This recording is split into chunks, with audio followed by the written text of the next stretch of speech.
Okay, so let's talk about the blackout in Spain. No, not that time you blacked out at a music festival in Barcelona. This is the one that knocked out power across almost the entire Iberian Peninsula on April 28, 2025. Yeah, that one. It hit Spain and Portugal so hard that even parts of France and North Africa felt the ripple effects. We're talking traffic lights out, elevators dead, subways halted. Basically, if it needed electricity, it said nope and called it a day. And just like that, everyone, from tech bloggers to conspiracy theorists and probably even your aunt with a Facebook group, started throwing around theories. Was it a cyber attack? Russian hackers? Solar panels? Secret military experiments? UFOs? Okay, maybe not UFOs, but honestly, would it even surprise you at this point? But here's the thing. As of May 1st, nobody actually knows for sure what caused the blackout. Yep. All we've got is speculation, a few denials, and a growing pile of, maybe this explanations. So let's walk through everything we do know, all the weird theories floating around, and the most likely reason the lights went out across a huge chunk of Europe. So first, what actually happened? On April 28th, something triggered a massive electrical failure that took down the power grid across Spain and Portugal. Some neighboring regions in France and even North Africa also felt the shockwave, no pun intended. But Iberia got hit the hardest. Everything that runs on electricity stopped. We're talking full-scale blackout. It was chaotic, but also strangely fascinating. Now, this isn't the first time something like this has happened in the world. In 2023, Pakistan experienced a similar event. And before that, Italy in 2003.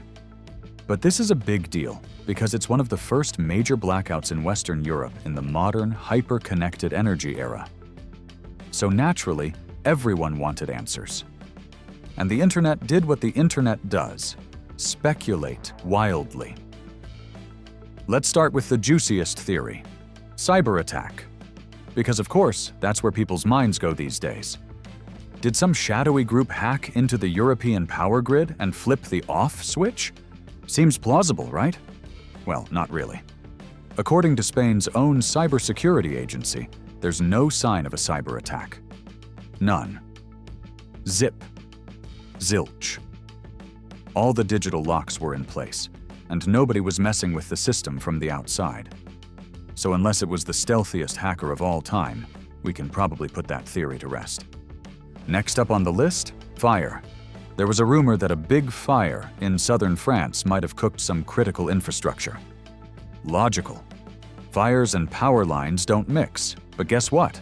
Also false. There were no major fires reported in the region that could have had that kind of impact. So scratch that one too. Now let's talk about the theory that's surprisingly gotten some traction: renewable energy, specifically solar panels. Spain's gone all in on solar over the past decade, like really leaned into it. And some people were quick to point fingers. Too much solar, the grid couldn't handle it. But here's where the facts come in to ruin the party. There was a blackout in the UK back in 2019 that involved renewables.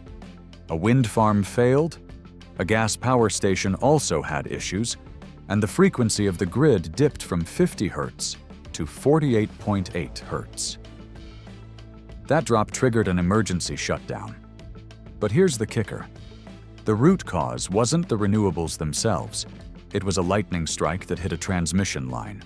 So in that case, weather, not clean energy, was the problem. And this leads us to a key point.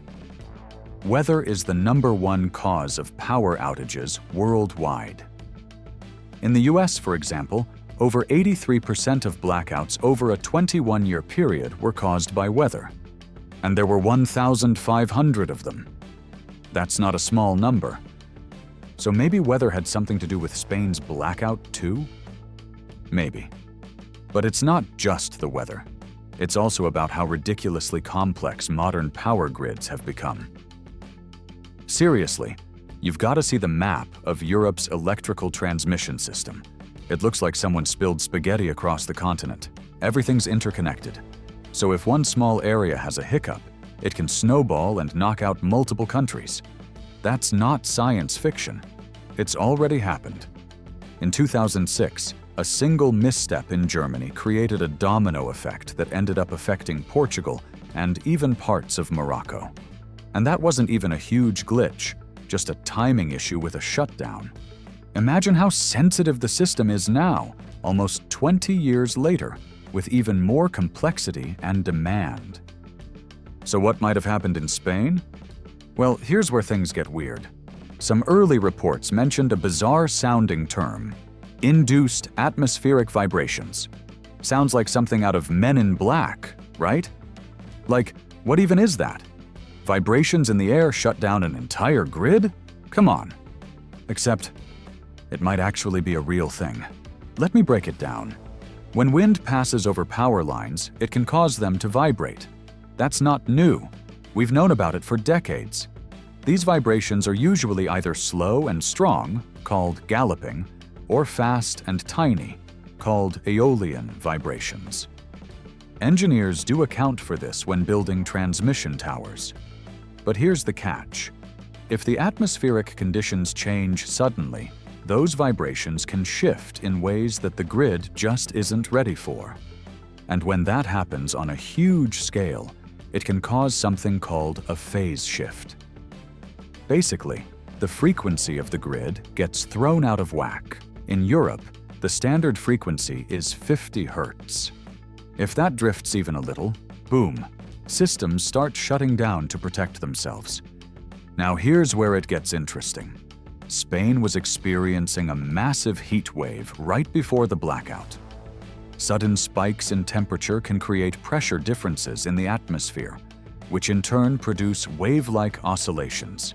Think ripples in the sky, called gravity waves. And if those ripples hit the power grid just right, they might trigger vibrations strong enough to mess with the grid's frequency.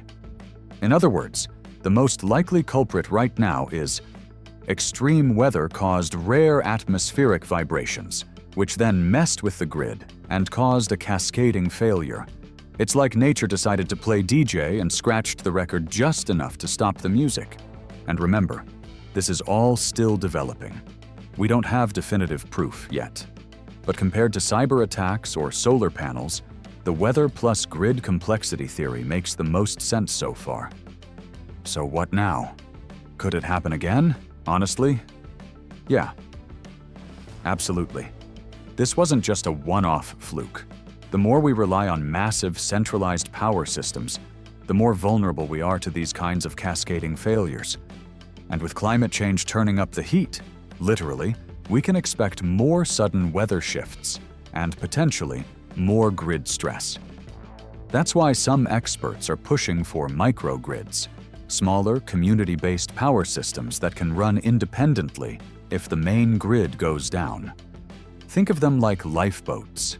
They're expensive, sure, but in the long run, maybe worth it. But until that happens, we're stuck with a big, interconnected system that's kind of like a house of cards. Stable most of the time, but one weird gust of wind and down it goes. So here's the takeaway. The blackout in Spain probably wasn't caused by a cyber attack or green energy gone wild. It was likely the result of a complex, interdependent grid getting knocked off balance by natural forces we still don't fully understand. It's a mix of science, engineering, and chaos theory all rolled into one messy power outage. And if you're still wondering what really happened, you're not alone.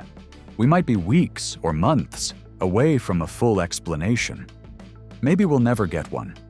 But what we can do is learn from it, push for smarter infrastructure, and maybe stop blaming the solar panels every time something goes wrong. All right, what do you think? Was it nature flexing its muscles, or something more sinister? Drop your thoughts in the comments. I really want to hear what you think. And if you enjoyed this breakdown, give it a like, hit subscribe, and stick around for more deep dives into real-world mysteries and tech stuff that actually matters. Thanks for watching, stay curious, and I'll see you in the next video. Until then, don't forget to charge your batteries, just in case.